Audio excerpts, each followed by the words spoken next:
This is the Greg Bedard Patriots Podcast with Nick Cattles. Everybody, welcome into the Greg Bedard Patriots Podcast here on the CLNS Media Network. I am here in Eagan, Minnesota, where the Patriots had their first of two joint practices with the Minnesota Vikings. Let's get right into it. We all knew this was going to be a very tough test for the Patriots offense. Drake Maye, the offensive line, especially the two rookies, with how much Brian Flores, the former Patriots defensive coordinator, likes to throw at offenses, whether it's different rushes. He'll show, at one point he showed all-out blitz, bluffed out of that. Sometimes he sent them. Yeah, I saw, one safety up at the line of scrimmage, then all of a sudden he dropped back into deep safety. How to go for the Patriots. I would say it was a mixed bag, and that's pretty much what Drake Maye and also Garrett Bradbury had to say after practice. I think Maye said, they got us a few times, we got them a few times. Garrett Bradbury said, when we blocked it up, there were some big plays, and there were two big plays, one to Mac Hollins, who was wide open down the left sideline, and Travion Henderson, who was all by himself. Drake Maye found him for touchdowns, so that was good to see. Henderson was the second play of 2 minutes, so they got to celebrate on that. Mac Hollins, after his touchdown, punted the ball into the stands, which drew flags from the officials. He said that he did it to sort of change the energy. The Patriots had been scuffling a little bit. How'd the protection go? Not great. I had the Patriots, the first team, for 6 sacks. It was basically almost 25% of the dropbacks for Drake Maye. Ended up in a sack.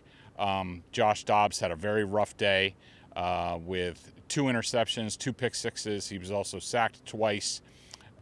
I watched the offensive line in one-on-ones. I actually think they did really well for the most part. Will Campbell went 1-0-1 against Jonathan Grenard, who is one of the best pass rushers in the league. Other guys up front, pretty much held their own, had some good reps and some, not so great reps.